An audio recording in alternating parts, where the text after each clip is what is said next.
Hello friends, আপোনালোকে চাই আছে অনলাইন হেজ 24 এইটো ভিডিঅ'ত আপোনালোকক মই দেখাবলৈ গৈ আছো যিসকলে এতিয়ালৈকে এক্সচেঞ্জ কাৰ্ডখন বনোৱা নাই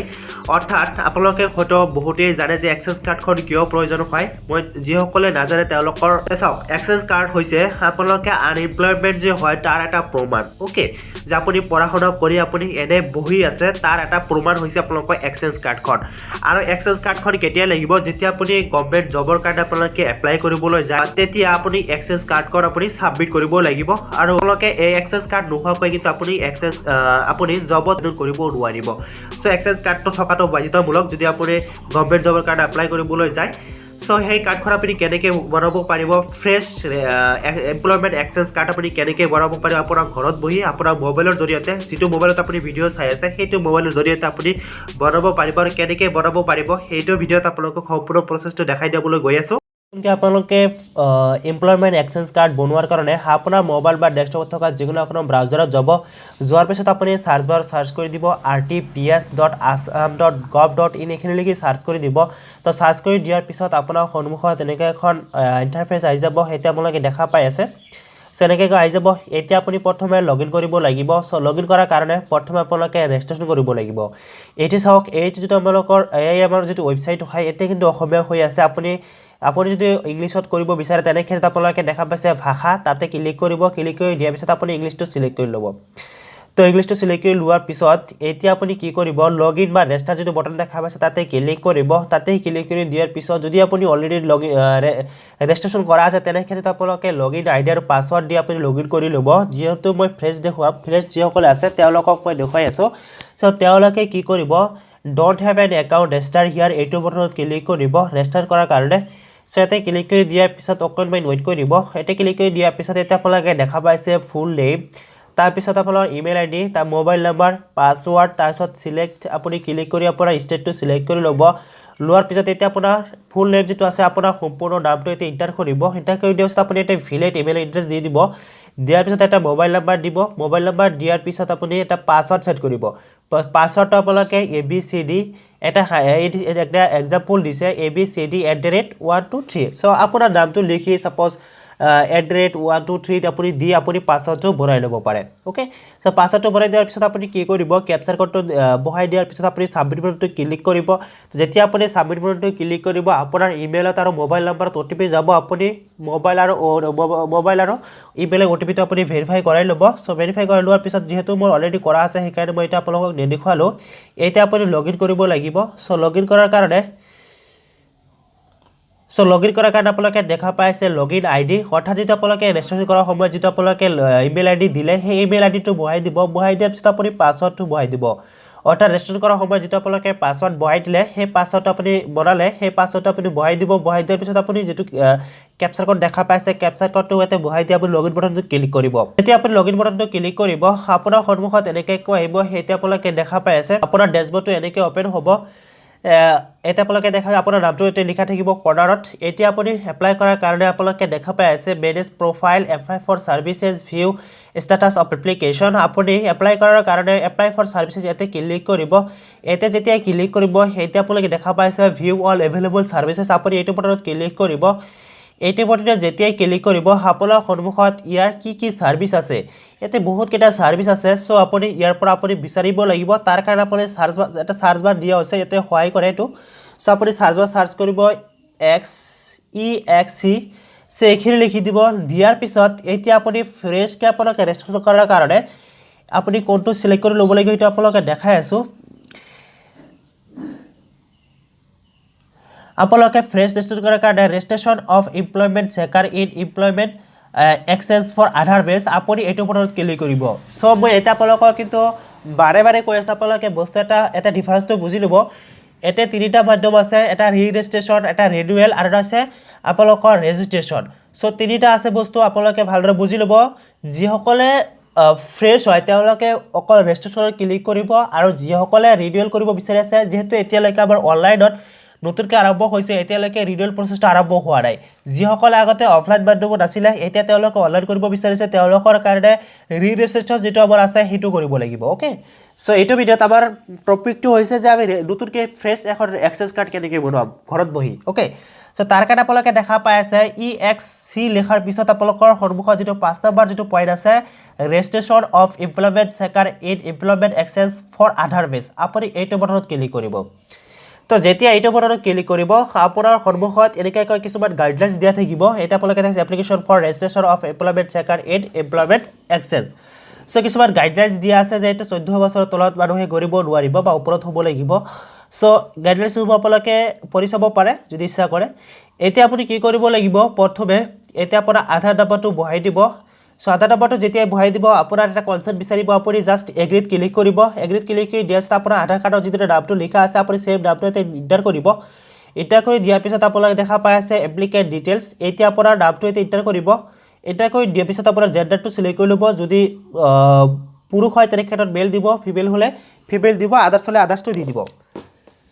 সো দিয়াৰ পিছত এতিয়া আপুনি মোবাইল নম্বৰ এন্টাৰ কৰিব লাগিব সো মোবাইল নম্বৰ এন্টাৰ কৰি দিয়াৰ পিছত আপুনি ইমেইল আইডি দিব পাৰে বা নিদিলে কোনো ধৰণৰ প্ৰবলেম নাই সো যি হ'ব ষ্টাৰ মাৰ্ক দিয়া আছে আপোনাৰ ৰঙাকে যেটো ষ্টাৰ মাৰ্ক দিয়া আছে যদি দিয়া থাকে তেনে ক্ষেত্ৰত আপুনি এটো ফিল আপ কৰিবই লাগিব আৰু যদি দিয়া নাথাকে তেনে হলে এটো মেন্ডেটৰি নহয় আপুনি ফিল আপ নকৰিলেও কোনো ধৰণৰ প্ৰবলেম নাই এটা আপুনি ফাদাৰ্স নেম এন্টাৰ কৰিব সো ফাদাৰ্স নেম আপুনি এন্টাৰ কৰিব এন্টাৰ কৰি দিয়াৰ পিছত আপুনি পাৰ্সোনাল ইনফৰমেশন আপুনি দিব লাগিব সো প্ৰথমে আপুনি জেন্ডাৰটো দি দিব তাৰ পিছত ফটো আপলোড কৰিব লাগিব সো ফটো আপলোড কৰাৰ কাৰণে চয়েস ফাইলত ক্লিক কৰিব চয়েস ফাইলত ক্লিক কৰি দিয়াৰ পিছত আপুনি আপোনাৰ ডিভাইসৰ পৰা আপোনাৰ মোবাইল বা আপোনাৰ ল্যাপটপ বা ডেস্কটপৰ পৰা আপুনি কি কৰিব ফটোটো আপলোড কৰি ল'ব ওকে সো ফটো আপলোড কৰি দিয়াৰ পিছত এতিয়া আপুনি ফাদাৰ্স নেমটো আৰু এন্টাৰ কৰিব লাগিব এটা কৰি দিয়াৰ পিছত আপুনি ডেট অফ বাৰ্থটো এন্টাৰ কৰিব লাগিব তাৰ কাৰণে ক্যালেন্ডাৰত ক্লিক কৰিব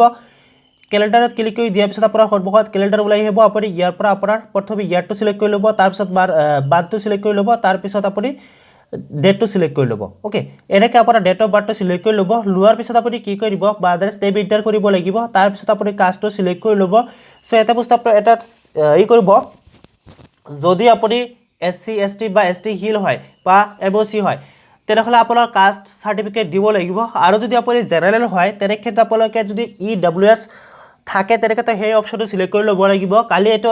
এজনে কমেন্ট কৰি আছিল যে মোৰ কাষ্ট সাৰ্টিফিকেট বিচাৰি আছে কিয় সো যদি আপুনি জেনাৰেল সিলেক্ট কৰি লয় যদি আপুনি জেনাৰেল ক্যান্ডিডেট হয় তেনে ক্ষেত্ৰত আপোনাৰ এটা নতুনকৈ এটা অপশন আহি যায় এটা আপোনালোকে দেখা পাই আছে ইকোনমিক্যালি উইকাৰ সেকশন মই এটো এই দি আছো মই সো চাওক এটো মই ST দিছো এতিয়া কিন্তু ইকোনমিক্যালি উইকাৰ সেকশন অপশনটো আহা নাই যেতিয়া আপুনি জেনাৰেল দিব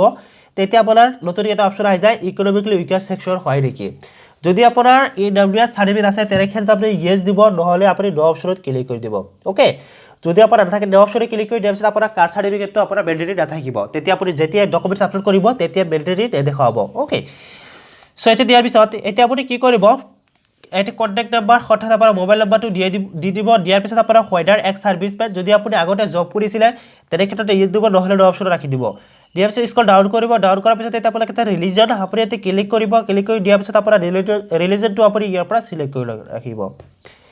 এতিয়া মেৰিটেল ষ্টেটাস আপুনি দেখা পাইছে এতে ক্লিক কৰিব ক্লিক কৰি দিয়াৰ পিছত আপুনি কোনটো সিচুৱেচনত আছে এটো দি দিব অৰ্থাৎ সিঙ্গেল হলে সিঙ্গেল দিব ম্যাৰেজ হলে ম্যাৰেজ দিব ডিভোৰ্স হলে ডিভোৰ্স দিব উইডো হলে উইডো দিব সো দিয়াৰ পিছত এতিয়া আপুনি কি কৰিব অকুপেশন আপুনি এতে ক্লিক কৰিব ক্লিক কৰি দিয়াৰ পিছত আপুনি ইয়াৰ পৰা আপুনি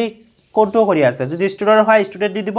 যদি কনসালটেন্ট হয় কনসালটেন্ট দি দিব ক্লার্ক হলে ক্লার্ক দিব বিজনেস হলে বিজনেস দি দিব ওকে যদি এটা নম্বৰ তেনে ক্ষেত্ৰত আদাৰ্স দি দিব পাৰে এতিয়া ইউনিক আইডেন্টিফিকেশন টাইপ আপুনি কি কৰিব এতে ক্লিক কৰিব ক্লিক কৰি দিয়াৰ পিছত এতিয়া তিনিটা ডকুমেন্টছ বিচাৰি আছে এতে সো এটা আপুনি সিলেক্ট কৰি ল'ব লাগিব এতিয়া চাওক প্ৰথমে দিয়া আছে driving licence passport voter ID যদি আপোনাৰ এটাও নাথাকে তেনে ক্ষেত্ৰত কোনো ধৰণৰ প্ৰবলেম নাই বাট আপুনি আপোনাৰ পেৰেন্টছৰ ডকুমেন্টছ আপুনি ইউজ কৰিব পাৰে এটা আপুনি ভোটাৰ আইডি দিব পাৰে পেৰেন্টছৰ ওকে যদি আপোনাৰ নিজৰ নাথাকে যদি নিজৰ থাকে তেনে ক্ষেত্ৰটো ভাল আৰু যদি নাথাকে তথাপি কোনো ধৰণৰ প্ৰবলেম নাই এইটো কথা আপোনাৰ ইনষ্ট্ৰাকচনত লিখা আছে আপুনি ইউজ কৰিব পাৰে আপোনাৰ পেৰেন্টছৰ ওকে সো ভোটাৰ আইডি মই সিলেক্ট কৰিলো এতিয়া ইউনিক আইডেন্টিফিকেশন নাম্বাৰ অৰ্থাৎ আপুনি ভোটাৰ আইডি যেটো সিলেক্ট কৰি ললে সেই ভোটাৰ আইডি নাম্বাৰটো আপুনি এতে এন্টাৰ কৰি দিব এন্টাৰ কৰি দিয়াৰ পিছত এতিয়া আপোনাৰ আইডেন্টিফিকেশন মাৰ্ক যদি কিবা আপোনাৰ হলত বিশেষ যদি আপোনাৰ মাৰ্ক থাকে তেনে ক্ষেত্ৰত আপুনি এতে মাৰ্কসটো দি দিব কিছুমান বল থাকে হেতু দি দিব সো দিয়াৰ পিছত আপুনি ফিজিক্যাল এট্ৰিবিউটছ আপুনি দিব পাৰে যদি আপোনাৰ হাইট দিব বিচাৰিছে হাইট ওয়েট এইবোৰ যদি আপুনি দিব বিচাৰি আছে দি দিব দিয়াৰ পিছত এটা বস্তু সিলেক্ট কৰি ল'ব লাগিব যে আৰ ইউ ডিফাৰেন্টলি এবলড অৰ্থাৎ আপুনি যদি PW ক্যাটাগৰী যদি হয় তেনে ক্ষেত্ৰত আপুনি ইয়েস দিব নহলে নো অপশন ৰাখি দিব দিয়াৰ পিছত এতিয়া আপুনি কি কৰিব লাগিব হাইয়েষ্ট এডুকেশনাল লেভেল এতিয়া যোৱাকালি বহুতে সুধি আছিলে কমেণ্ট কৰি যে আমাৰ হায়েষ্ট কোৱালিফিকেশ্যন লেভেলটো নহয় চিলেক্ট নহয় চাওক মই কৰি আছোঁ এতিয়া চাওক হায়েষ্ট এডুকেশ্যনৰ লেভেল আপুনি এতিয়া ক্লিক কৰিব ক্লিক কৰি দিয়াৰ পিছত মই যেহেতু গ্ৰেজুৱেশ্যন কমপ্লিট কৰিছোঁ সেইকাৰণে মই গ্ৰেজুৱেটটো মই চিলেক্ট কৰি লৈছোঁ লোৱাৰ পিছত এতিয়া আপোনালোকে দেখা পাই আছে হায়েষ্ট এক্সামিনেশ্যন পাছ আপুনি এতিয়া ক্লিক কৰিব ক্লিক কৰি দিয়াৰ পিছত আপুনি যে গ্ৰেজুৱেশ্যন কমপ্লিট কৰিলে আপুনি ক'ৰ পৰা পাছ কৰিছে BA BSc BCom বা আপুনি যাৰ ইকুইভেলেণ্ট আছে আপুনি ক'ৰ পৰা পাছ কৰিছে সেইটো দি দিব ওকে সো মই যেহেতু মই BCom কৰিছোঁ সেইকাৰণে মই বেচেলৰ অফ কমাৰ্চটো মই চিলেক্ট কৰি লৈছোঁ লোৱাৰ পিছত এতিয়া আপোনালোকে দেখা পাই আছে এক্সামিনেশ্যন পাছ আপুনি এতিয়া ক্লিক কৰিব ক্লিক কৰি দিয়াৰ পিছত আপুনি ইয়াতে 10ৰ ডিটেইলছ দিব লাগিব 12ৰ দিব লাগিব তাৰপিছত আপোনালোকে গ্ৰেজুৱেশ্যনত দিব লাগিব যদি আপুনি গ্ৰেজুৱেশ্যন চিলেক্ট কৰি লৈছে যদি আপুনি 10 পাছ চিলেক্ট কৰিছে অকল আপোনালোকে 10 পাছটো ডিটেইলছ ফিল আপ কৰিলে হৈ যাব ওকে সো প্ৰথমে মই 10 পাছটো দি দিছোঁ 10 পাছটো দিয়াৰ পিছত আপুনি কি কৰিব এতিয়া বক্সত আপোনাৰ 10ৰ কি সাবজেক্ট আছিল এটো দি দিব দিয়াৰ পিছত আপুনি এতে ইলেক্টিভ সাবজেক্ট কেইটা আছিল হেতু দি দিব দিয়াৰ পিছত আপোনালোকে কি বোৰ্ড বা ইউনিভাৰ্সিটিৰ নামটো দি দিব দিয়াৰ পিছত আপোনাৰ কলেজৰ নামটো লিখি দিব দিয়াৰ পিছত আপুনি এটা বক্সত আপোনাৰ ইয়াৰ অফ পাছিং অৰ্থাৎ আপুনি পাছিং ডেট বাট আপুনি দিব লাগিব এইখিনি বস্তু আপোনাৰ মাৰ্কশিটত পাই যাব আপুনি মাৰ্কশিটত লক্ষ্য কৰিলে আপুনি মাৰ্কশিটৰ পৰা চাই দি দিব দিয়াৰ পিছত এতিয়া আপুনি 10ৰ ৰেজিষ্ট্ৰেচন নাম্বাৰটো কিমান আছিল সেই ৰেজিষ্ট্ৰেচন নাম্বাৰটো দি দিব দিয়াৰ পিছত আপুনি কিমান পাৰ্চেন্টেজ পাইছিল হেতু দি দিব দিয়াৰ পিছত এতিয়া আপুনি ডিভিজনটো দিব লাগিব আপুনি কি ডিভিজন পাইছিল সেই ডিভিজনটো দি দিব এতিয়া আপুনি 12 টো কেনেকৈ কৰিব এড কৰিব তাৰ কাৰণে আপুনি যেটো প্লাস বটন আছে তাতে ক্লিক কৰিব ক্লিক কৰি দিয়াৰ পিছত এতিয়া আপুনি 12 ৰ দিব লাগিব সো 12 আপোনালোকে সিলেক্ট কৰাৰ কাৰণে এটা বস্তু লক্ষ্য কৰিব এতে কিন্তু 12 আৰ্টস আছে কমাৰ্চ আছে সায়েন্স আছে সো আপোনালোকে এটা সিলেক্ট কৰোঁতে আপোনালোকে যাতে ভুল নকৰে যিসকলে জি ষ্ট্ৰীমৰ আছিলে সেই ষ্ট্ৰীমটো সিলেক্ট কৰি ল'ব ওকে মই যেহেতু কমাৰ্চ আছিলোঁ সেইকাৰণে মই কমাৰ্চটো সিলেক্ট কৰি লৈছোঁ লোৱাৰ পিছত সাবজেক্ট দি দিব সেই আগৰ দ্বাৰা আপোনালোকে এনেকৈ ফিল আপ কৰি ল'ব এতিয়া আপুনি গ্ৰেজুৱেশ্যন কৰিব পাৰে সো এনেকৈ আপুনি আপোনাৰ এডুকেশ্যনৰ ডিটেইলছখিনি আপুনি ফিল আপ কৰি ল'ব ওকে সো লোৱাৰ পিছত এতিয়া যদি আপোনাৰ আদাৰ্ছ কিবা কোৱালিফিকেশ্যন থাকে তেনেক্ষেত্ৰত আপুনি সেইখিনি বস্তু ফিল আপ কৰিব পাৰে এইখিনি বস্তু ফিল আপ কৰি দিব এতে দিয়াৰ পিছত আপুনি স্ক্ৰল ডাউন কৰিব যদি কিবা আপোনাৰ এক্সপিৰিয়েন্স থাকে এক্সপিৰিয়েন্সখিনি আপুনি এতে ফিল আপ কৰি দিব পাৰে এতিয়া আপুনি কি কৰিব লাগিব এটা আপোনালোকে দেখা পাইছে কাৰেন্ট এমপ্লয়মেন্ট ষ্টেটাস আপুনি এতে ক্লিক কৰিব ক্লিক কৰি দিয়াৰ পিছত যদি আপুনি আনএমপ্লয়মেন্ট হয় আনএমপ্লয়মেন্ট দিব যদি আপুনি সেলফ এমপ্লয়েড হয় তেনেহলে সেলফ এমপ্লয়েড দিব আপুনি ইয়াৰ পৰা কোনটো ক্যাটেগৰী ভিতৰ পৰা আপুনি হেতু দি দিব ওকে সো দিয়াৰ পিছত এতিয়া আপুনি টোটাল ওয়াৰ্ক এক্সপিৰিয়েন্স যদি আপুনি কিবা এক্সপিৰিয়েন্স আছে তেনেক্ষেত্ৰত আপুনি কিমান বছৰ কিমান মাহ আছিল হেতু দি দিব দিয়াৰ পিছত এতিয়া আপুনি পাৰ্মানেন্ট এড্ৰেছ দিব লাগিব সো এড্ৰেছ চাওক এতিয়া আপুনি কি কৰিব লাগিব প্ৰথমে আপুনি আপোনাৰ ভিলেজ নামটো এতিয়া এন্টাৰ কৰিব এন্টাৰ কৰি দিয়াৰ পিছত আপুনি পোষ্ট অফিচ দি দিব তাৰপিছত পুলিচ ষ্টেচন তাৰপিছত পিন কোড তাৰপিছত ডিস্ট্ৰিক্ট তাৰপিছত সাব ডিস্ট্ৰিক্ট তাৰপিছত ৰেভিনিউ সাৰ্কেল তাৰপিছত ৰেসিডেন্স এতে বিচাৰিছে আৰবেন না আপুনি ৰুলাৰ হয় আপুনি হেতু সিলেক্ট কৰি ল'ব যদি গাঁৱত বসবাস কৰে তেনেক্ষেত্ৰত ৰুলাৰ দিব আৰু যদি টাউনত বসবাস কৰে তেনেক্ষেত্ৰত আৰবানটো দি দিব ওকে সো দিয়াৰ পিছত এতিয়া স্ক্ৰল ডাউন কৰিব ডাউন কৰাৰ পিছত এটা আপোনালোকক খুদি আছে যে কমিউনিকেশ্যন এড্ৰেছ আৰু আপোনালোকৰ পাৰ্মানেন্ট এড্ৰেছ যদি সেভ হয় তেনেক্ষেত্ৰত এটা বক্সত ক্লিক কৰিব গোটেইখিনি বস্তু এতে কপি হৈ আহিব ওকে সো আহাৰ পিছত স্ক্ৰল ডাউন কৰিব আহাৰ পিছত এতিয়া আপুনি কি কৰিছে জব প্ৰিফাৰেন্স বা কি স্কিল আপুনি কোনটো সেক্টৰত আপুনি জব মানে ল'ব বিচাৰে তাৰ প্ৰিফাৰেন্স দিব বিচাৰে সেই হিচাপে আপুনি এতে লিখি দিব পাৰে বা বৰ ইম্পৰ্টেন্ট নহয় ওকে লেদিলে কোনো প্ৰবলেম নহয় এতিয়া আহিল আমাৰ ল্যাঙ্গুৱেজ নোট আপুনি কি ল্যাঙ্গুৱেজ জানে সেইখিনি বস্তু ফিল আপ কৰিব লাগে সো তাৰ কাৰণে এতিয়া আপোনালোকে ল্যাঙ্গুৱেজটো লিখিব সাপোজ মই ইংলিশটো লিখি আছো ইংলিশটো লিখিলো ইংলিশ লিখাৰ পিছত আপুনি ইংলিশটো পঢ়িব পাৰে তাৰপিছত লিখিব পাৰে তাৰপিছত ক'ব পাৰে তাৰপিছত আৰু বাকি ল্যাঙ্গুৱেজ আপুনি জানে সেইবোৰ কেনেকৈ এড কৰিব তাৰ কাৰণে আপুনি যেটো প্লাস আইকন আছে তাতে ক্লিক কৰিব ক্লিক কৰি দিয়াৰ পিছত এতিয়া সাপোজ আপুনি এছামিজ জানে এতিয়া আপুনি এছামিজ পঢ়িব পাৰে লিখিব পাৰে ক'ব পাৰে এনেদৰে আপুনি বাকি ল্যাঙ্গুৱেজবোৰ আপুনি এড কৰিব পাৰে এতিয়া এমপ্লয়মেন্ট এক্সেস আপুনি এতে ক্লিক কৰিব ক্লিক কৰি দিয়াৰ পিছত আপোনাৰ এমপ্লয়মেন্ট এক্সেস অফিস যেটো হয়তো সিলেক্ট কৰি ল'ব যেহেতু মই ডিস্ট্ৰিক্টটো সিলেক্ট কৰা নাই যেটো এড্ৰেছ আছে সেই ডিস্ট্ৰিক্টটো সিলেক্ট কৰা নাই সেইকাৰণে এটো শো কৰা নাই ওকে যেতিয়া আপুনি শো কৰি গোটেইখিনি বস্তু ফিল আপ কৰিব এতে শো কৰিব সো এটো প্ৰবলেম নাই এতিয়া স্ক্ৰল ডাউন কৰাৰ পিছত এতিয়া আপোনালোকে দেখা পাই আছে আই এগ্ৰি টু এভাইড আপুনি এতে এইটো বক্সত ক্লিক কৰিব ক্লিক কৰি দিয়াৰ পিছত আপুনি এটা সিগনেচাৰ আপলোড কৰিব লাগিব তাৰ কাৰণে চুইচখন ক্লিক কৰি আপুনি আপোনাৰ ডিভাইচৰ পৰা এটা সিগনেচাৰ আপলোড কৰি ল'ব লোৱাৰ পিছত এতিয়া আপুনি দেখা পাই আছে এটা ওয়াৰ্ড ভেৰিফিকেশন আছে তাৰ ওয়াৰ্ড ভেৰিফিকেশন আপুনি এতে এন্টাৰ কৰি দিব অৰ্থাৎ যেটো নম্বৰ আপুনি দেখা পাই আছে স্ক্ৰিনত সেই নম্বৰ কাতে এন্টাৰ কৰি দিব এন্টাৰ কৰি দিয়াৰ পিছত আপুনি সাবমিট বাটনটো ক্লিক কৰিব সাবমিট বাটনটো ক্লিক কৰিব আপোনাৰ সন্মুখত তেনেকৈ আহিব আধাৰ ভেৰিফিকেশন কৰিব লাগিব এতিয়া আপোনাৰ মোবাইলত ওটিপি কৈছে আপুনি ওটিপিটো এন্টাৰ কৰি দিব এইটো বক্সত আপুনি ওটিপিটো এন্টাৰ কৰি দিব আপোনাৰ আধাৰ কাৰ্ডৰ লগত যেটো মোবাইল নম্বৰ লিংক হৈ আছে সেই ওটিপিটো এন্টাৰ কৰি দিব সো এটা কৰি দিয়াৰ পিছত আপুনি ভেলিডেট অপশ্যনটো ক্লিক কৰিব ভেলিডেট অপশ্যনটো ক্লিক কৰিব যেতিয়া আপুনি ভেৰিফাই অপশ্যন ক্লিক কৰিব এতিয়া আপোনাক দেখা পাইছে আধাৰ ভেৰিফাইড আপুনি ওকে বাটনটো ক্লিক কৰিব যেতিয়া আপুনি ওকে বাটনটো ক্লিক কৰিব অকণমান ৱেইট কৰিব এটা আপোনালোকে চাব পাৰিছে আপুনি যিখিনি ডিটেইলছ আপুনি ফিল আপ কৰিলে গোটেইখিনি এতিয়া কিন্তু আহি গৈছে এতিয়া আপোনালোকে ভালদৰে চাই লওক আপুনি যিখিনি ডিটেইলছ আপুনি যদি ভুল কৰিছে তেনে ক্ষেত্ৰত আপুনি ইয়াতে একবাৰ ভালদৰে চাই লওক যে কনফাৰ্ম হৈ লওক হোৱাৰ পিছত এতিয়া আপুনি কি কৰিব এটেক্স এনেক্সাৰ যিটো অপশ্যন দেখা পাই আছে এতিয়া কিন্তু ড্ৰাফট নাম্বাৰ সকলোৱে দিয়া আছে আপুনি জাষ্ট কি কৰিব এটেক্স এনেক্সাৰ যিটো আছে তাতে ক্লিক কৰিব তো ইয়াতে ক্লিক কৰি দিয়াৰ পিছত এতিয়া আপুনি ডকুমেণ্টছ আপলোড কৰিব লাগিব এতিয়া চাওক এতিয়া আপুনি ডকুমেণ্টছসমূহ আপোনাৰ যি কি ডকুমেণ্টছ বিচাৰে আপুনি সেই হিচাপে আপুনি ডকুমেণ্টছটো আপলোড কৰি দিব এতিয়া মই যেটো আপোনাৰ ডকুমেণ্টছ আপলোড কৰা যেটো পেজ দেখাই আছো এটো আগৰ হয় অৰ্থাৎ যিসকলে পুৰণা আছিলে পুৰণা যিসকলে এক্সেস কাৰ্ড আছিলে অৰ্থাৎ তেওঁলোকে অনলাইন মাধ্যমত কনভাৰ্ট কৰিছে তেওঁলোকৰ কাৰণে যেটো ডকুমেণ্টছ যেটো পেজ আছিলে হেটো আপোনালোকক মই দেখাই আছো কাৰণ মই যোৱাকালি যেটো কৰিছিলো হেটো আপোনালোকক এটো দেখাই আছো ওকে সো এতে ডকুমেণ্টছৰ ক্ষেত্ৰত আপোনালোকৰ জাস্ট যিসমূহ এক্সিস্টিং কাৰ্ড যেটো আছে হেটো খালি চেঞ্জ হ'ব আৰু বাকিবোৰ সেমে থাকিব এতিয়া এটো প্ৰথমে আপোনালোকে দেখা পাইছে এক্সিস্টিং ৰেজিষ্ট্ৰেচন কাৰ্ড আপোনালোকে যে দেখা পাই আছে এটো আপোনালোকৰ নাথাকিব আৰু প্ৰুফ অফ ৰেসিডেন্স এটো থাকিব তাৰ পিছত এডুকেশনাল কোৱালিফিকেশন থাকিব তাৰ পিছত এইবোৰ আপুনি দি দিব এতিয়া চাওক যিসকলে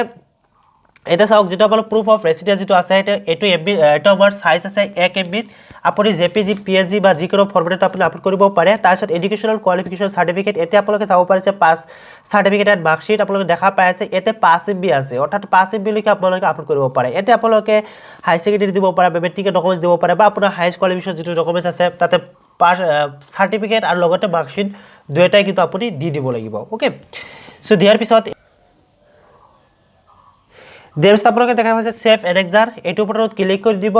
এটো ওপৰত যেতিয়া ক্লিক কৰি দিব আপোনাৰ এক্সেস কাৰ্ড সম্পূৰ্ণ হৈ যাব এতিয়া আপুনি ডাউনলোড কেনেকৈ কৰিব